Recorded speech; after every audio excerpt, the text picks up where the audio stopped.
Before you can create a healthy relationship with others, you first have to create a healthy relationship with yourself. Welcome to Let's Talk About It with your host, Dr. Janie Leigh. Janie is a nationally respected psychotherapist, and on this show, she and her featured guests will help you discover and break patterns in your life that can contribute to self-sabotage and unhealthy relationships. Now, here is Dr. Janie Leigh. This simple yet powerful mission has led him on an incredible journey to provide one thing: value. In all his content and communication, that's exactly what you'll receive. And he's here today to do just that. He's a 3-time international best-selling author, a top 100 business coach, the executive producer of Entrepreneur's #1 digital business show, Elevator Pitch, and the host of the Top Entrepreneur podcast, The Playbook. Welcome to the show, David. Thank you so much for having me. And I can't wait to have a conversation about success, one of my favorite topics. Well, we certainly are glad that you are here, and we want to learn so much from you. So for those of those that are going to be listening or watching, and they don't know who David Meltzer is, who is David Meltzer? I just gave you all the accolades, and I'm sure I can read so much more about you, but who do you want us to know who you are? You know, I'm a person who lives in radical humility through a journey of 3 worlds. First, I was born into a world of not enough. I had a dad leave at 5 years old and a single mom who was a 2nd grade teacher used to pack my dinner in a station wagon to take her 6 kids around to fill up greeting card turnstiles at convenience stores just so we could eat. A good day out was 2 large French fries at McDonald's shared was a huge treat growing up. So I always lived in this world of not enough, that everything happened to me. Why can't I have this? Why didn't I have that? And I decided that I wanted to do one thing: to make a lot of money. I felt I had this extraordinary mom, these extraordinary siblings. All my siblings went to the Ivy Leagues. They actually graduated summa cum laude from Harvard, Penn, Columbia. They're amazing souls. But my mom, you know, we had a 2-bedroom apartment for 6 kids. We had nothing. And I thought in my mind, man, I'm so blessed. If I just had money, then it would complete all the happiness in my life.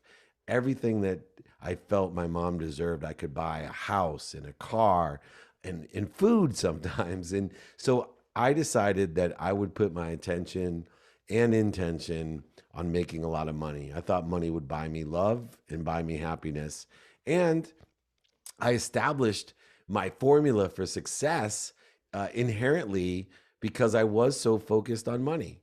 Now, maybe I was focused in on the wrong thing, which later on we'll learn from the other worlds, but I learned how to enjoy the consistent, everyday, persistent, without quit pursuit of my own potential of making a lot of money. And so I followed what other people wanted for me. I was going to be a doctor, and I realized, you know, I hated hospitals. And I was 18 years old. My brother actually told me one of the best pieces of advice. He said, "David, you need to be more interested than interesting. You're pre-med and you don't even know what a doctor does." And then my mom had a famous saying, right? Doctor, lawyer, or failure. So I decided I'd be a lawyer, and I graduated law school as an oil and gas litigator, which is, by the way, the highest paying law job out of law school, which is why I went to the law school I did. I, decided to be more interested. But ironically, because I was money motivated, I always kept my options open for someone to pay me more. In 1992, there was this new thing called the internet. And despite my mom telling me it was going to be a fad, that it would never last, I decided to take a job in the internet. And 9 months out of law school, I was a millionaire. 3 years later, we sold the company for $3.4 billion to Thomson Reuters. And by the time I was 30, I was a multimillionaire running Samsung's phone division, the world's first smartphone, the PCE phone, married to my dream girl who I met in the 4th grade, had everything I ever dreamed of. And this is where I call the next world of just enough. It was just enough for me, and it was empty.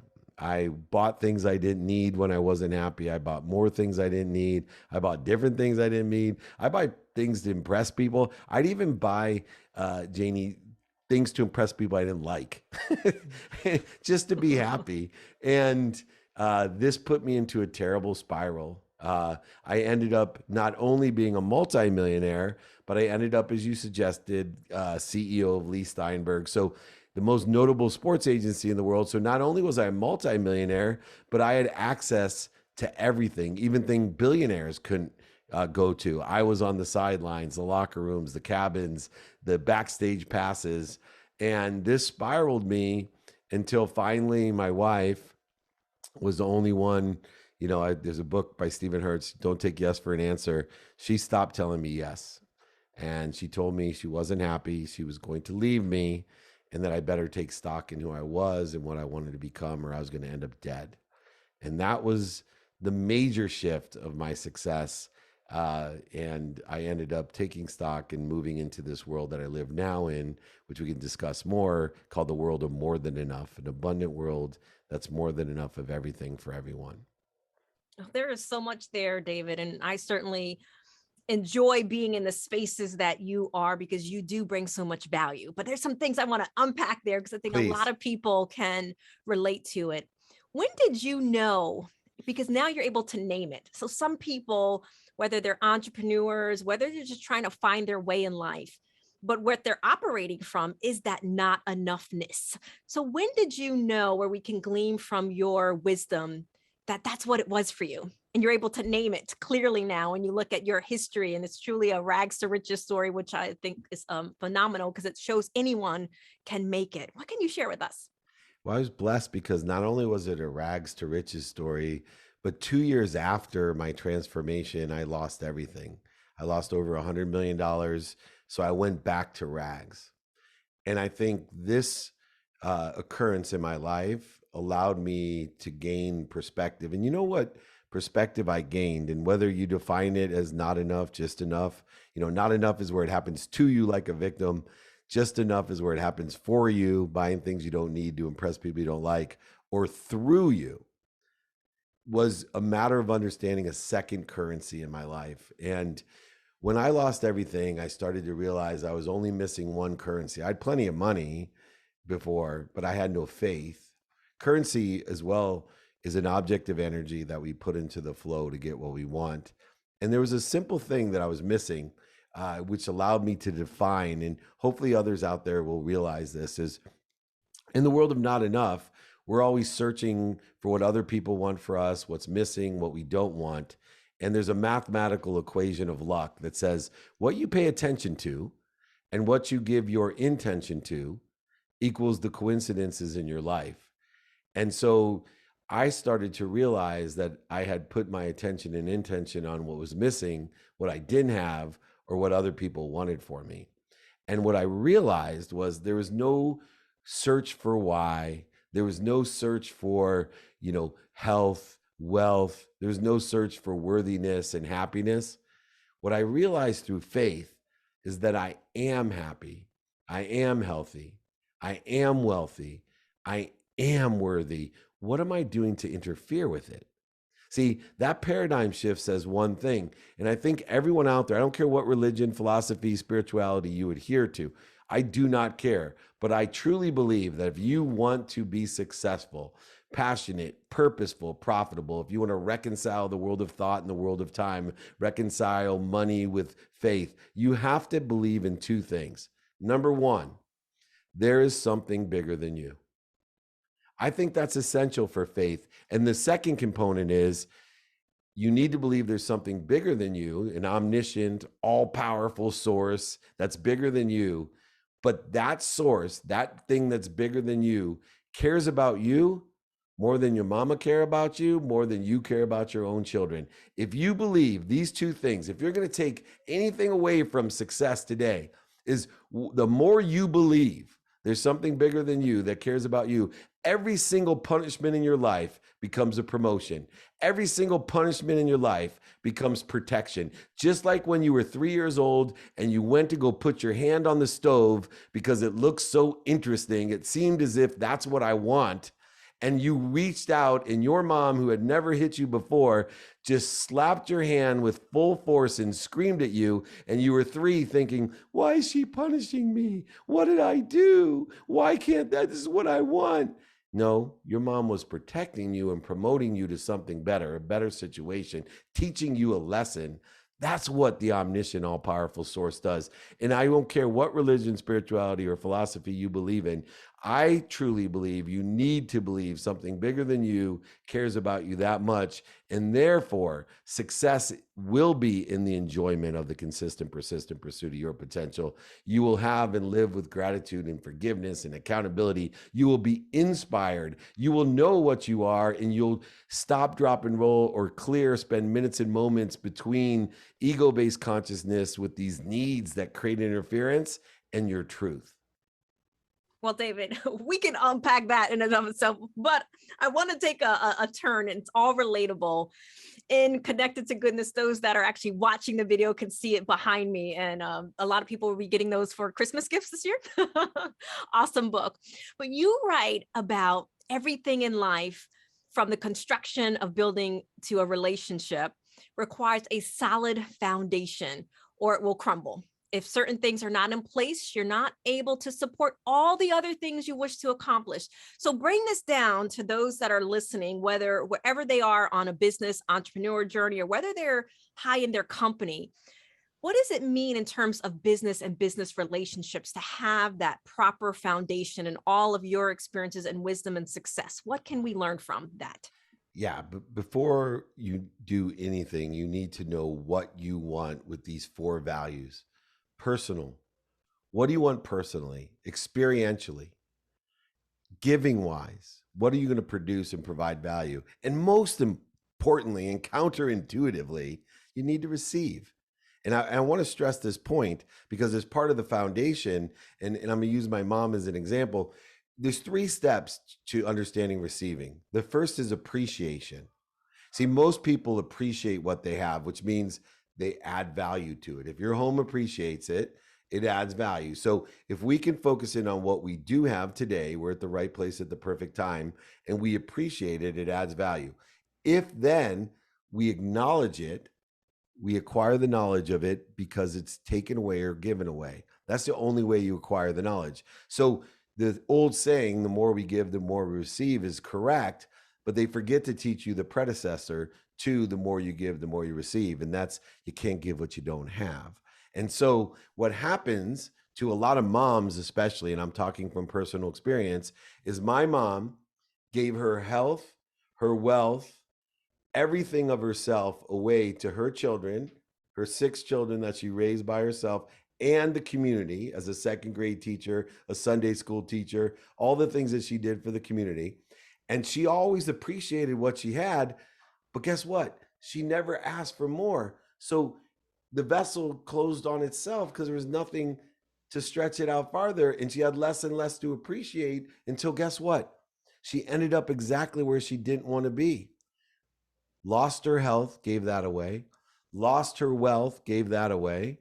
Not out of anything other than generosity and humility, but the humility was misdirected into, I need to give what I receive, instead of the greatest humility is asking for help and asking for more. See, nothing makes the universe feel better than the appreciation of asking for more. Think about a parent. You're able to give your kid whatever they want.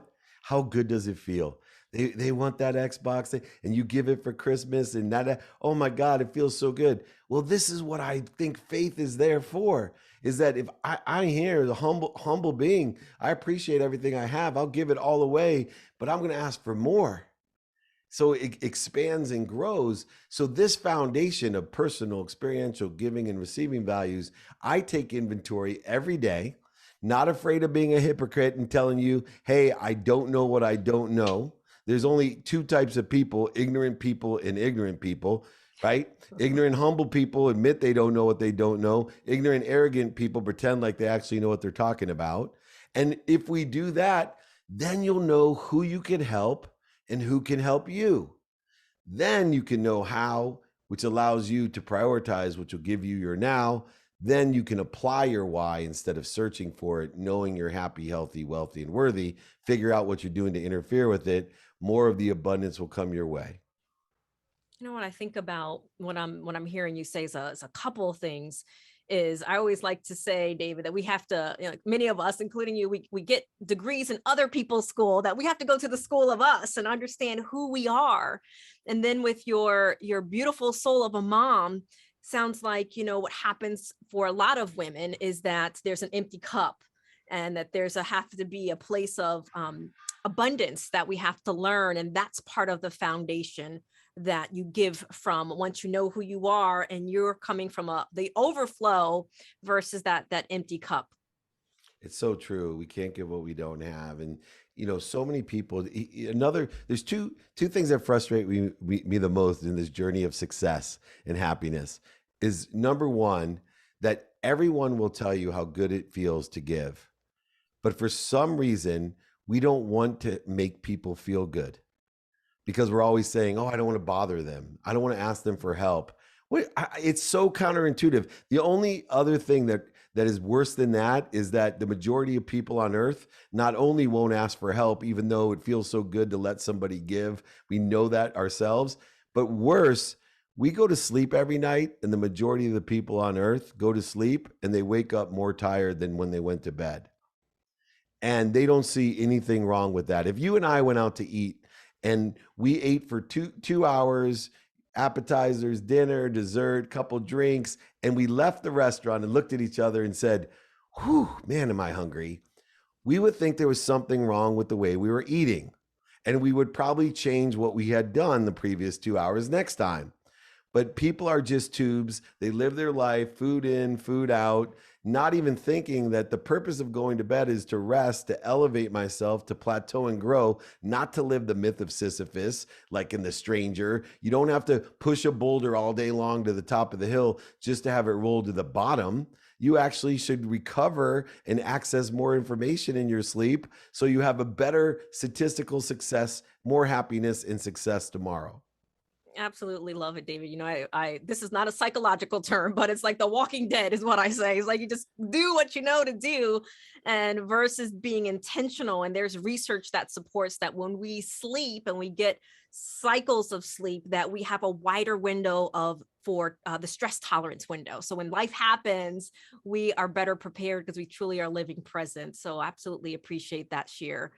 So you also discuss, and I love all the key elements in the book connected to goodness, but in key element two, you talk about the experience values. And I want to glean from some of your experience, but in order to learn, you talked about we must make mistakes. So what are the experiences? You went through some as you kind of described who you were around belief system, but what are your experiences? And when you look back that were painful, but you are like now, because you're in a better place and continuously taking inventory and have that growth mindset, that you're like, thank God I had that experience, because I would not be here today if it was not for that. I mean, what can you share with us? Well, one is just being poor. I speak all around the world and I love starting my speeches.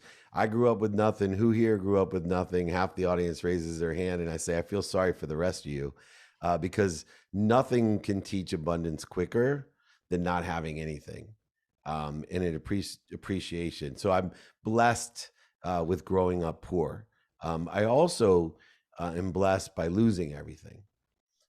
And that acknowledgement, I suggested the only way we can acknowledge what we have is if we give it all away or we lose it all.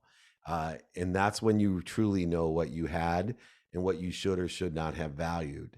And so the paradigm of money, to me, money was always important, and it still is. My motto is make a lot of money to help a lot of people and have a lot of fun. My mission is to empower over 1 billion people to be happy. It's going to take a lot of money to do that, to allow me to do that. And so moreover, what I've learned about it is that money will not buy you love or happiness, but it will allow you to shop. And through my experiences, and if I shop for the right things for the right reasons, I will be happy. And money is a catalyst. It'll allow me to shop for more things for the right reasons. And when I say the right reasons, I'm going to give an example because it changed my life. And it's a young African-American kid who I love, Tay Sweat. And he told me he's so humble. The kid invested his only $5,000 while all his friends made fun of him. He borrowed $5,000 to get a self-help coach. And he's a multimillionaire today. Anyway, he drives a Lambo. And I said, Tay, man, I said, your ego needs that stroking? He said, what are you talking about? I said, I used to buy Ferraris and Lambos and planes, and I did it to impress people I liked and didn't like. You don't need that, man. You're much bigger than that. He says, why are you assuming the reason that I bought my Lambo is the same reason you bought yours? He said, money doesn't buy you love or happiness, but if you shop for the right things for the right reasons, you will be successful. I said, well, why you buy that Lambo then? Is it a good investment? You're going to tell me, buy on emotion for logical reasons, that old argument? He said, no. He said, I bought it because I'm an inner city kid, and people look at me and the first thing they say in my Lambo is, how'd you get that car? Playing basketball, doing music. How'd you get that car? And he says, and I make the biggest impact on everyone's life when I tell them I got it from reading books and teaching people.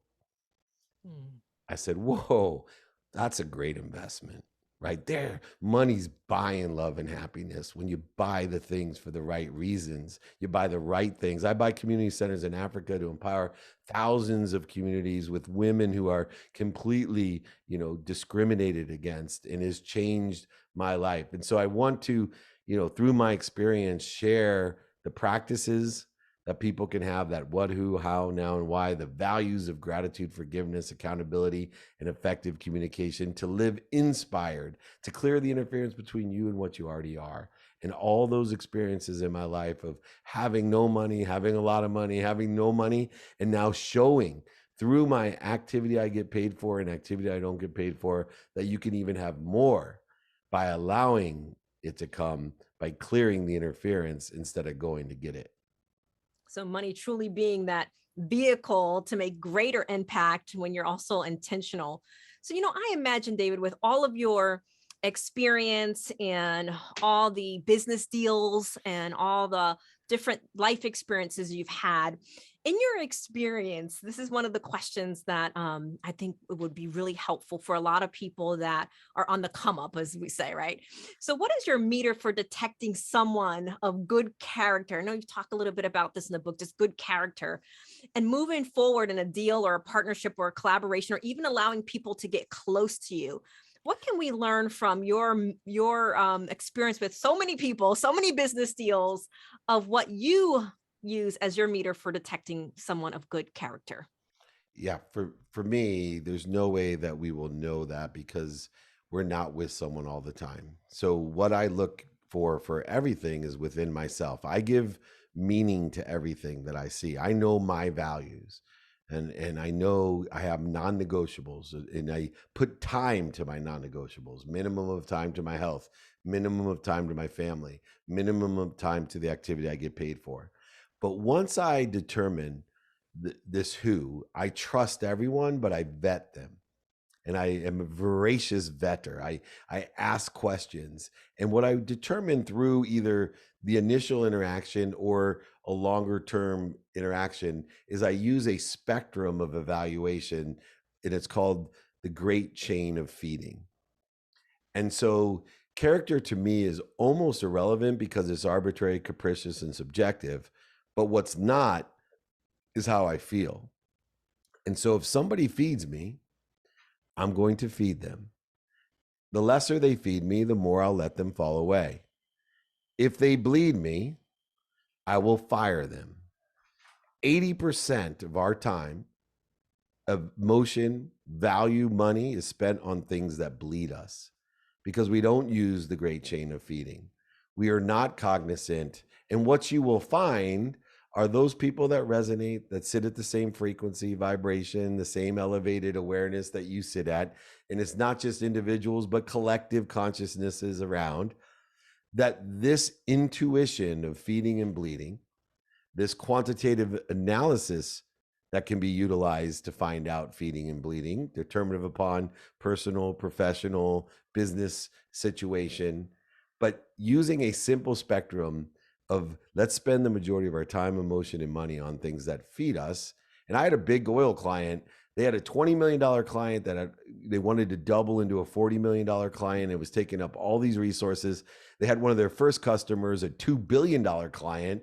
And I said, hey, fire the $20 million client. They said, what do you mean? That's going to double to 40. I said, take all the resources, move it over to the $2 billion client that's feeding you. Watch it turn into a $4 billion client in less time with less aggravation. You're not putting attention and intention on what feeds you. Like most people, you're putting your attention and intention on what bleeds us. What I'm also hearing in that is reciprocal relationships in that sense. And then I also hear the bleeding is how I'm interpreting it, David, is there's so many opportunists out there. And if you are in tune with your value system, and as you mentioned, your non-negotiables, it'll weed some of that out almost systematically because you are showing up and you know who you are. Yeah, you actually, can trust the universe that you're being protected. Take just social media, for example, because I never thought I'd be the middle-aged mutant turtle on the internet that I am, with more, blue check marks and follower than all my kids combined. But it happened.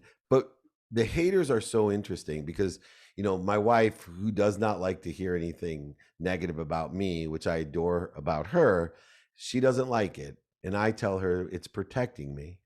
Because anyone that would believe what that person said is not somebody that I want around me.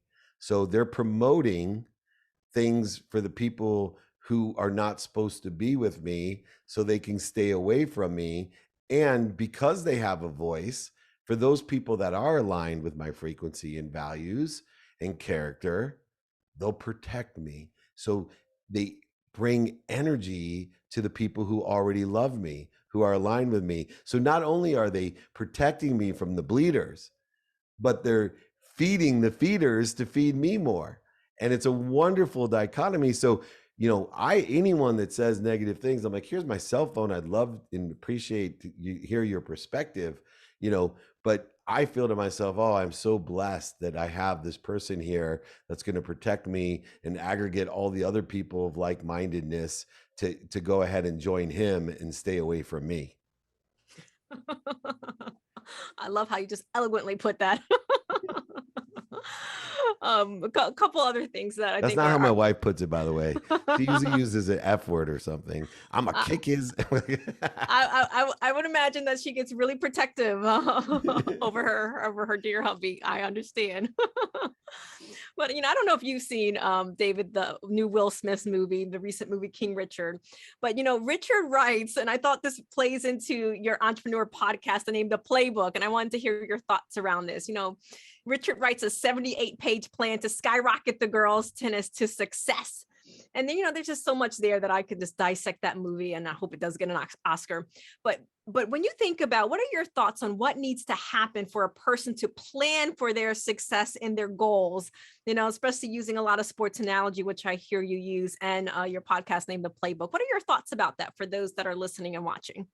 Yeah, you need to plan every day. You need to plan. That's why I have the what, the who, the how, the now, and the why. You need to know what you want every day, because if you take inventory of what you want every day, this plan, you're going to take into consideration your intermediate and long-term objectives, but you're allowing yourself to evolve and change, right? You know that if you come up with a well-developed plan, it's the best way to make God laugh at you.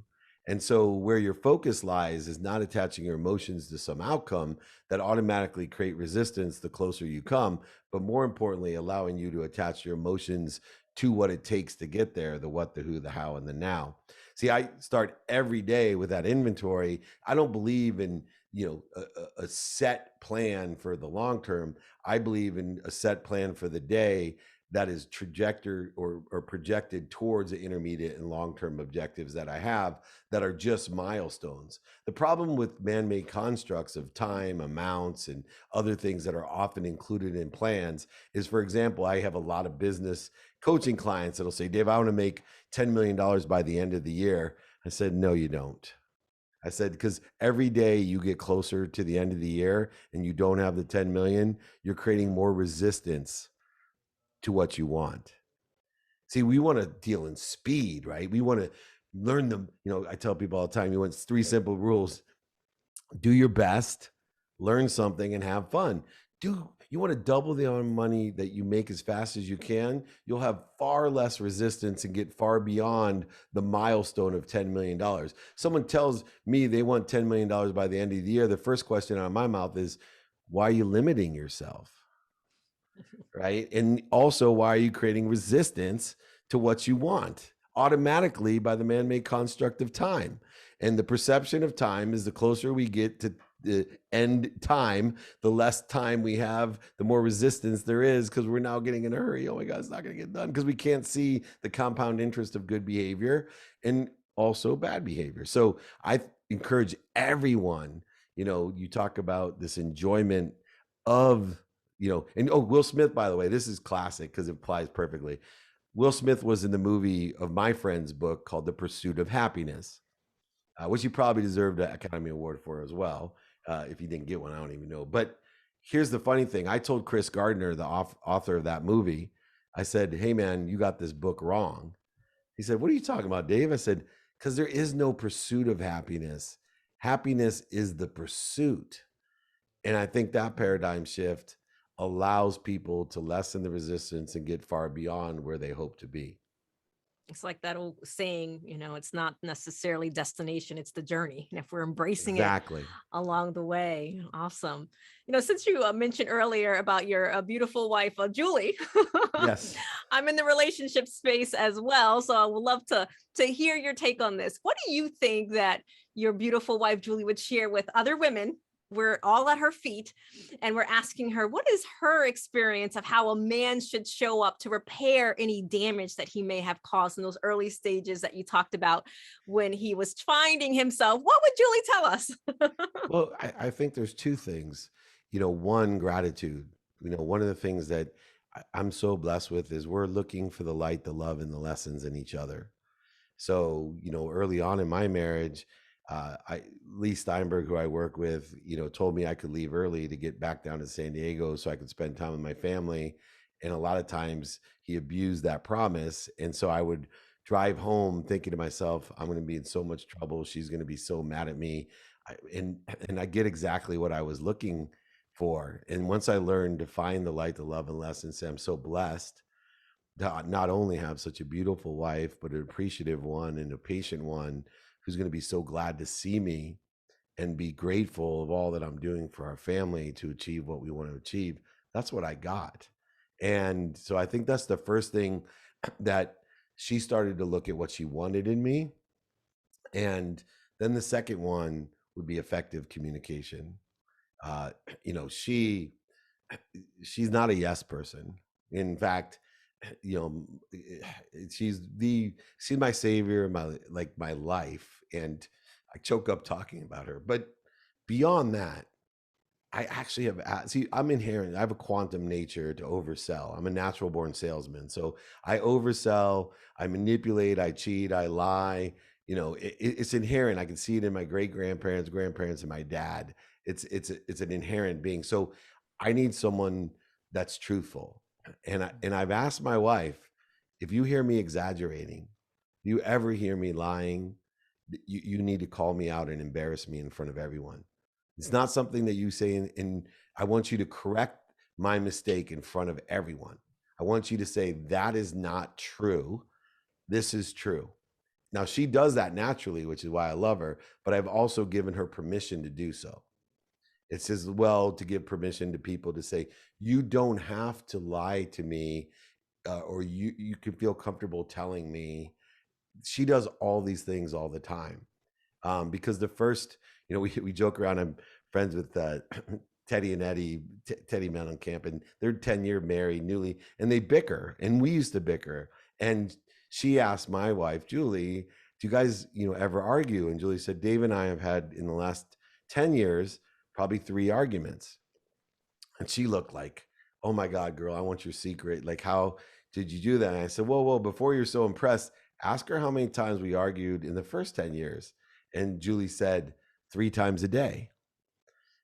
And the difference was we learned to communicate with one another, that we, and I just look at her now and I it's exactly what I intend. And she is my priority. She's my non-negotiable. Beyond my health is my number one non-negotiable because of her, right? When I made back all my money, I asked her, I said, I'm so blessed. You saved my life. I would not be where I am without you. What can I do for you? And she said, take care of yourself, because you can't take care of everyone else unless you take care of yourself, and you're not taking care of yourself. You're putting your family first, activity you get paid for second. There's no room for your health, because nobody's going to go work out when they prioritize their family first and activity. There's always, it's an abundance of time that you want to spend with your family and to make money. So I have now made my non-negotiable my health, then my family, then my activity I got paid for. I'm blessed to have her. And I can hear that heartfelt appreciation and gratitude for your journey. In an interview with Kevin O'Leary, he talked about, and this ties into entrepreneur, I'd love to hear your perspective on it, that one of the most important decisions we ever make is who we marry, especially as an entrepreneur. So what can you share to women in particular from a male's perspective, and how they can best support a spouse on an entrepreneur journey? Well, I think one is the honesty, to be that sounding board. Um, but I think a lot of it has to do with the balance that you, as a spouse of an entrepreneur, you have to be willing to have an agreed upon time to be spent every day with the family. I believe 2 minutes a day is worth more than 2 hours on a Saturday. See, the problem with most families that are entrepreneurial, and this is true about military people as well and athletes as well, is that when we're with our family, we feel guilty that we're not doing our entrepreneurial, we're not working. When we're working, we feel guilty we're not with our family. And so what we need to do as a couple is prioritize together. So my wife and I, every quarter, we go to Pelican Hill here for a stay vacation, and we separate for a 2-hour period, and we write out what we want individually, what we want. Then we come back together and we sit down and go over what we want, and we compare notes. Oh, we both want this. I didn't know you wanted that. Oh, right. And we work out a plan, right, of what we want. And then we have that communication and alignment, where I think in entrepreneurial side, it's nobody's sitting there and everyone feels guilty all the time. They're focusing on what's missing instead of prioritizing together, saying, here's what we're going to do. Me and my wife, I spend a minimum of 30 minutes a day with my wife. I spend a minimum of 30 minutes a day with my 11-year-old. I spend a minimum of 2 minutes a day with my 3 teenage daughters. I asked for 5, they gave me 2. And I spend, my most valuable lesson through this is I spend a minute minimum a day with my mom, and to tell her 4 things. I think the greatest lesson I learned is what a parent really wants, because so many ignorant, arrogant parents out there, because they're so afraid for their children, they love their children so much, they cause more damage to the relationship because they can't tell their children they only want 4 things. Here's the 4 things I tell my mom every day. 1, I'm healthy. That's probably the most powerful thing you can tell a parent, especially as you get older. I'm so healthy, Mom. 2, I'm happy. Second most important things, because most parents are settled with those 2. But if you can add in that you appreciate them, meaning they have add value to their life. As you had stated, when I talk about my wife, it's in pure appreciation. When I talk about my mom, it's they've added so much value to my life. And then finally, just reaffirming that you love them. I'm healthy, I'm happy, I appreciate you, and I love you, Mom. If you tell your mother that every single day, no matter how old you are, your relationship will flourish. You'll clear the unconscious competencies and the subconscious insecurities and the trigger of the egos, because there's nothing that creates a greater fear than a mother for her child. And if you can reduce that interference, I promise you, your relationship will flourish. Reduce that interference, your relationship will flourish. Absolutely. I think there's so much there for people to really chew on. That's really impactful in so many ways. As we're talking about the entrepreneur journey in particular, as we start rounding up, you have not only the top entrepreneur podcast, the playbook, but you also have you're the executive producer of the entrepreneur's #1 digital business show, The Elevator Pitch. And today we are seeing more entrepreneurs than ever, David. So what if we were pulling back the curtain, right? We're pulling back the curtain and we're seeing you in your reflective space. I mean, what would you say are some of the top mistakes that you see that entrepreneurs are making today that get into the way of their journey to what they would consider success? Oh, that's simple. They don't ask for help. Hmm. Entrepreneurs, that's how I lost everything, right? I could do it on my own. That the humility comes in from doing it on your own when it actually comes from asking for help. It's so easy to find someone that sits in the situation you want to be in and ask them for help, and so much easier to get to where you want to be when you're already talking to someone that's already there than it is to figuring out yourself. See, I have a term called the dummy tax, and I paid a lot of dummy tax, more than most people will ever make in their lifetime.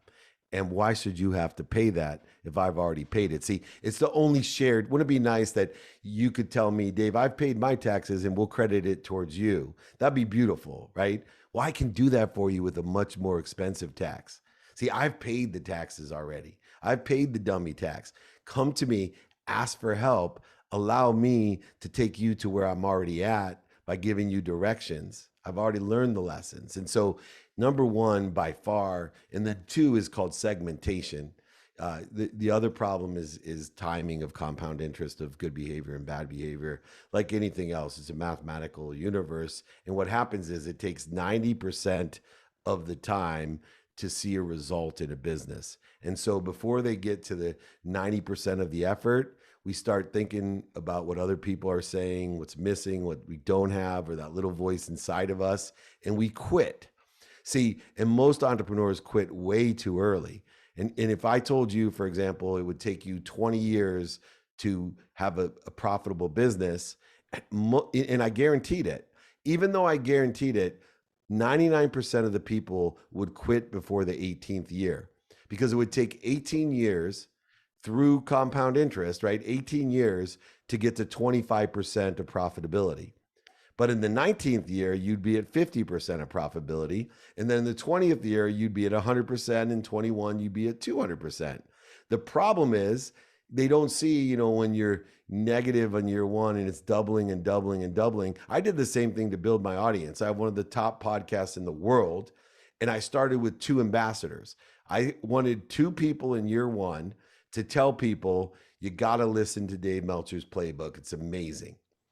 And if that happened, I told Gary Vee himself, because I was working on his sports agents, I said, dude, my podcast will be way bigger than yours when I'm 70.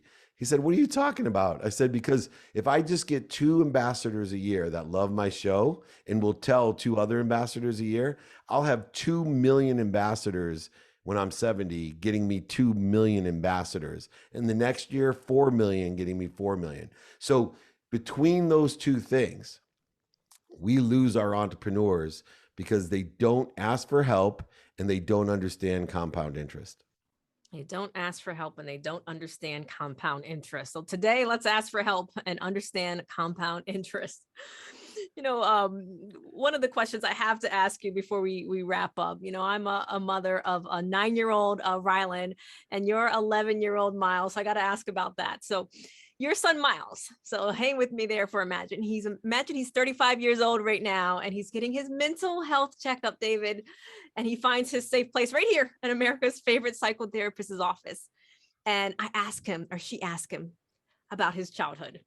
And she asked him to reflect on who his father was to him in his younger years and how he has impacted his life. What does he tell me? What does he say? Kindness. My dad's kind.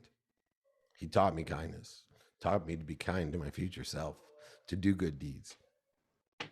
That's easy. Kindness truly, truly is a superpower. And that's exactly what I teach my 9-year-old Rylan. So what's next for David? When we think about how those that are listening or those that are introduced to you for the first time, how can we follow you? How can we support you? And what's your next? For me, I've been doing trainings for over 21 years. I'm creating more and more content. I have more and more TV shows. I have office hours on the first late night entrepreneur show on Bloomberg. I have 2-minute drill. I just signed a really big streaming deal with the biggest streaming company in the world. So we have a content deal that we'll be announcing here in the next couple of weeks. So, for me, it's more content, more modified content, more amplified content, and more perpetual content for one person to empower others, to be happy, to teach people through values and basic daily practices how to make a lot of money, help a lot of people, and have a lot of fun, how to get what you want rapidly and accurately, how to live in the law of gravity, be happy and appreciate where you are because you're at the right place at the perfect time, happy, healthy, wealthy, and worthy, to understand the law of Goya with productivity, accessibility, and gratitude, get off your ass, make it happen so that you can clear the interference between you and that omniscient, all-powerful, all-knowing source that loves you as much as your mom loves you. If you institute the law of gravity, Goya, and the law of attraction, I promise you, you will live in abundance, a world of more than enough of everything for everyone. More than enough. Awesome. So real briefly, because I didn't mention it, tell us a little bit about office hours. Tell us about your vision and what you do there and how we can follow those who want to follow you and watch. Everybody, please reach out to me, by the way, david@dmeltzer.com. For your audience, I will sign a copy of that book behind you. I will pay for the book and shipping for your audience, or the 5 daily practices, or both. So please, david@dmeltzer.com. But office hours is trying to leverage. I have been blessed to elevate the spirit of excellence, to surround myself with billionaires, millionaires, entrepreneurs, celebrities, athletes, and entertainers. And instead of talking about what everyone else talks about, I have a late night show that talks about their perspective of entrepreneurship and business. And so I have Cameron Diaz talking about her entrepreneurial journey. I have Sadhguru talking about his entrepreneurial journey. I have Rob Dyrdek. I have Apollo Ono, Marshall Falk. The list goes on with the 72 biggest names in the world, all talking about how to make money, help people, and have fun.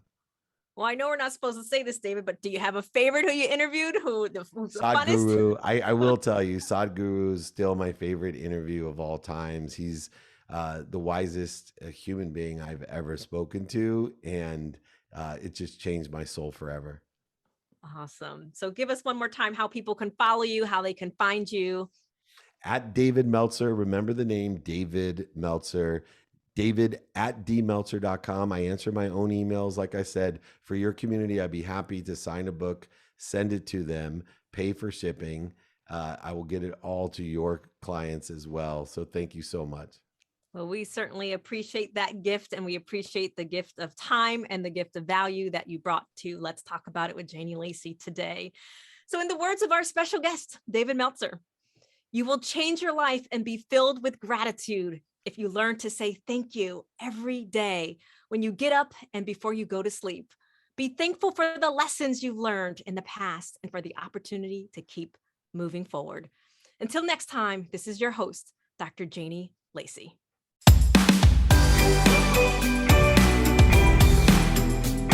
Thank you for tuning in. Let's Talk About It can be heard live every Wednesday at 5 p.m. Pacific Time and 8 p.m. Eastern Time on the Voice America Empowerment Channel. Please join your host, Dr. Janie Lacy, for another edition of the show next week.